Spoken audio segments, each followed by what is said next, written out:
you are running out of time. Listen to me, you're running out of time. You never know when your opportunity is that opportunity. It may not be 2 years from now. It may not be 3 years from now. It may not be 4 years from now. Your opportunity might come in the next 6 weeks.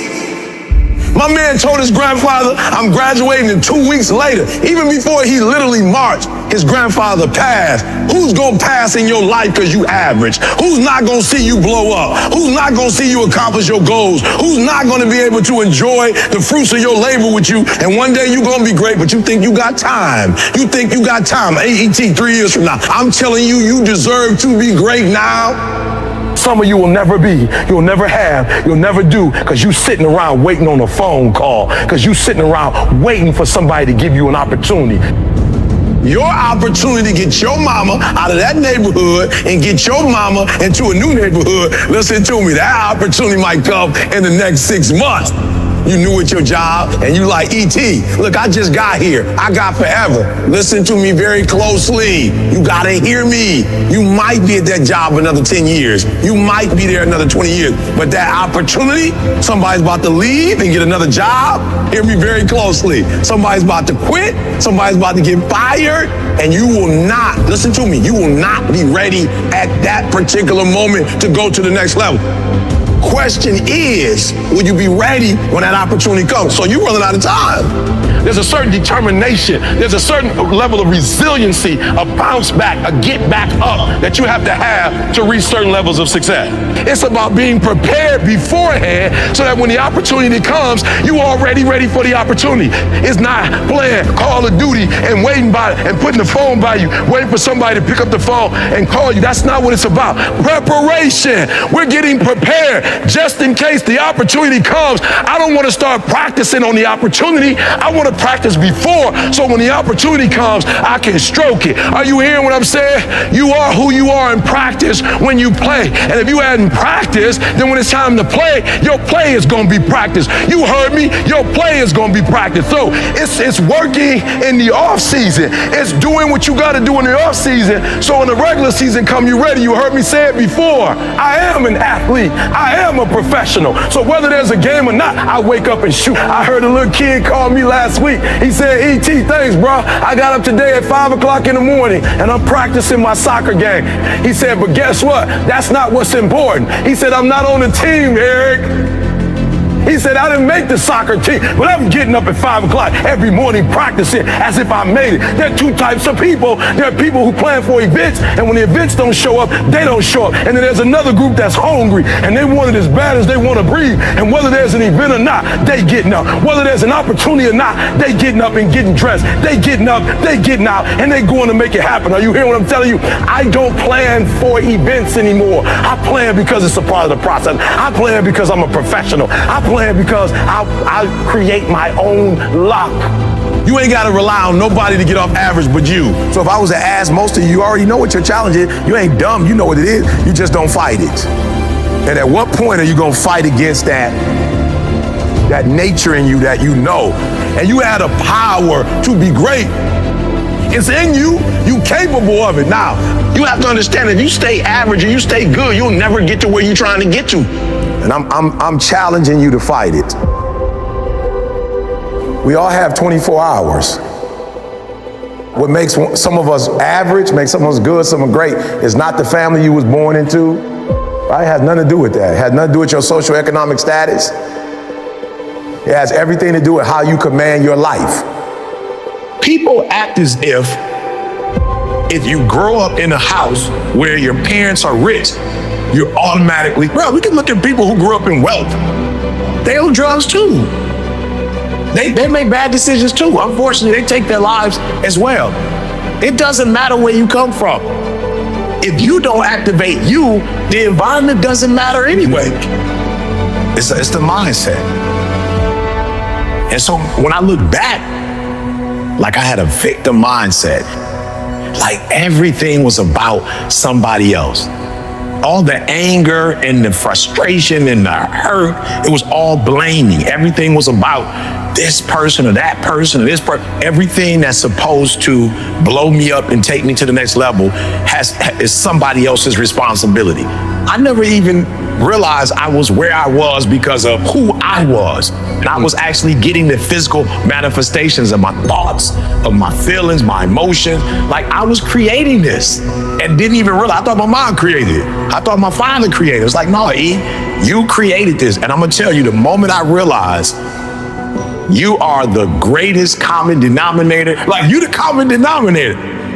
Once that realization hit me, it was like, oh, okay, you got some confessing to do, bruh. And I'm gonna tell you the hardest thing that I've ever done. Somebody asked me the other day, like, what's one of the hardest things you ever done? The hardest thing I've ever done was look in the mirror and tell myself I was sorry. And so the Eric Thomas that you've seen, that dude is the dude that looked himself in the mirror and was like, yo, you owe yourself an apology. You owe yourself correction. You owe yourself change. You need to be taught. You need to be trained. You need to become a better human. That was one of the most difficult days of my life, was looking at myself, correcting myself, telling myself I was sorry, and then moving forward saying, now what are we gonna do from this point? You always blame somebody, but why? And the reason why is because it was easier to put it on my mom and my dad than for me to have to do the work. Because what I didn't realize as a young adult is that when you say it's somebody else, whether you mean to do it or not, you give them the keys to your life. You said it. They didn't do this, and because they got the keys. Feel this word, vision. It means the ability to see the end before you even get started. And that's what I need y'all to do for me. Like, don't get so caught up on, counting the cost. I'm gonna have to do this. I'm gonna have to do this. No, I want you to see the vision. I want you to see the full picture, and then we're gonna walk into it. Like I had a vision of getting the GED, a vision of getting a 4-year degree, a vision. Listen to me, it just didn't happen on its own. I had to see it first, a vision of traveling across the world. I'm trying to tell you, if I can do it, anybody can do it, but it's not working harder. You need to be more disciplined about your mindset. You're already in pain. Get a reward for it. Look, do me a favor. Everything you say, you're right. But why go through life with whatever people did to you when you were younger or a young adult, and then you have to live with it for the next 40, 50 years? All the stuff that you said was absolutely right. My daddy wasn't there. My mama did this. This person did to me. Why would you let them destroy your life? Let's go. Why would you let them own you? Why would you allow that thing they did to hurt you now define the rest of your life? Yeah. It's like, no, I was in pain. It's real.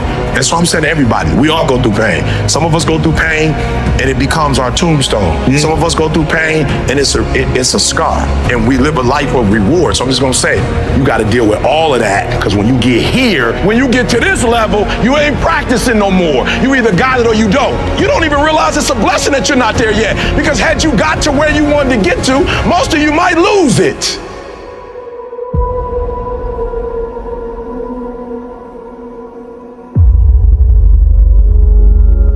They looked at the most successful men and women of the world, and they found that they had like 7, 8 things in common.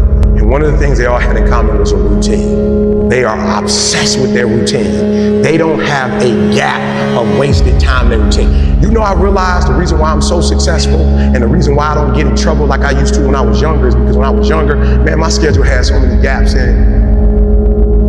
The devil had like, okay, he might pray at 6, but my man's watching TV. He playing video games by 8:30. It's not that I'm sweeter than nobody. The devil can't get to me because all my time is taken up. And by the time he get to me, I'm asleep. I'm too asleep to say it. I'm just being real. 8:30, he like, Eric, you should. I'm like, bro, I'm tired. Come back to me tomorrow. You know what I'm saying? Like, tip me tomorrow, bro. I'm about to go to sleep. I'm good. Look, my body said, all you gotta do is put your shoes on. That's the hardest thing you gotta do. Just put your shoes on and I'll do the rest. I can't put your shoes on for you, but put your shoes on and then just go. And I just went and I was walking I do the 11 incline, boy, and I was just walking for an hour, and I was just like, you know what, it's almost an hour. I don't feel like running. My body was like, don't worry about it. We'll get to that when we get to it. I did my hour, I was about to get off. My body was like, you know we run now. I said, what? We run now, let's go. You ain't tired? I said, I am tired. No, you're not, you just walked for an hour. You're not tired, Eric. Your brain is telling you some dumb stuff. If you were tired, you wouldn't have been able to walk for an hour. Okay, so let's do this. Just run for 2 minutes. I'm trying to help somebody right now go to a whole other level. The reason why you go back to sleep is because you've always gone back to sleep. It's like a default. You go back to sleep because all you gotta do is stop going to sleep, and then you're gonna stop going to sleep. All you gotta do is stop fussing and cussing, and you're gonna stop fussing and cussing. All you gotta do is stop spending all the money you got and start saving it. Listen to me, I became #1 in the world. I became a millionaire not because I made more money. I became a millionaire because they told me millionaires only live off of 30% of their income. I want to make it plain for you. I became a millionaire because I did what millionaires did. I stopped living off 100%. I paid my tithe, and then I was like, all right, E, you only got 20% left. Put the rest up. So the first thing I did, listen to me, the very first thing I did to become rich, somebody said, E, to be rich, put 6 months of your earning to the side. So I was like, all right, bet. That's what the rich told me to do. So I put 6 months to the side. How long did it take? I don't remember, but I put it to the side. Then somebody was like, yo, E, you need to put 100,000 to the side. I was like, all right, 100,000. DD, we're gonna put 100,000 to the side. Then somebody was like, yo, you need to get your credit score up to 800. I was like, all right, get my credit score up to 800. Then somebody said, ET, if you want to be Tony Robbins, there's no way you'll be able to be like those dudes when you don't have the language they have. You need to go get your master's and a PhD from the right institution. I said, what? I went to Oakwood. I went to HBCU. He was like, yeah, but you didn't learn the language of Zig Ziglar at Oakwood. So Oakwood is a phenomenal place. Oh, y'all not hearing what I'm saying. I just said something, you missed it. Now you need to go to Michigan State University. CJ, you see my master's degree anywhere? What about my PhD? Not in the office, not at church. You didn't see it in my house? I didn't go to Michigan State to get a PhD. I went to Michigan State to learn the majority language. Listen to me very closely. When you graduate and you get a job, if you want to get paid, you never say no. You never say it can't get done. Don't you ever say out your mouth it can't get done. Even if you feel in your heart it can't get done, you don't say it out loud. You let the broke folks say that. You let the folks they find first say that. You always say it can get done. Even if you don't think it can get done, just say it and try to make up something. But every time I put on a dress shirt and button it up, I just feel, and I hear people say all the time, man, you look like you dressed for success. I'm like, is putting on a shirt and a tie dressed for success? I'm dressed for success. I'm getting paid. I'm dressed for success. I'm not dressed like he dressed, but I'm dressed the way I feel comfortable. I feel good being me. I feel good not to have to, like, not only can I say no, I don't have to explain why I said it no more. It feels good being me. Because guess what? I can never be sweet being you. The majority of you are poor because you read poor stuff. You watch poor stuff. Bro, you just scrolling through like you ain't got a life. For real, some of y'all on Instagram, you're on there for 30 minutes. If I ask you what you saw, you don't even know. You just scrolling through. Rich people don't waste time. They realize it's their most important commodity. They don't watch a lot of TV. They don't do a lot of entertainment. If they're not working, they're studying their craft and getting better at their craft. So I need you to stop having the poverty mindset. So when I quit my job to be an entrepreneur, my mom was like, whoa, what are you doing? I was like, I'm quitting. My mom was like, don't you dare quit. You're going to embarrass me. You got a wife and kids. Does YouTube have insurance? Does YouTube have a 401k? And I was like, yo, Mom, I ain't trying to be funny and I ain't trying to be disrespectful. I love you. But you can't teach me how to be a millionaire because you're not one. You come from the working class, and I'm not mad at you, Mom. We wouldn't be where we are without you. But you told me that every generation is supposed to get better. So I'll take your values, but I won't take your work ethic. Because rich people don't work, they think. Poor people go, clock in, I make this much an hour. Rich people go, I put them to work, and I make this much an hour. See, what happens is you're working for you and your family, one, they got 40 of you working at one time.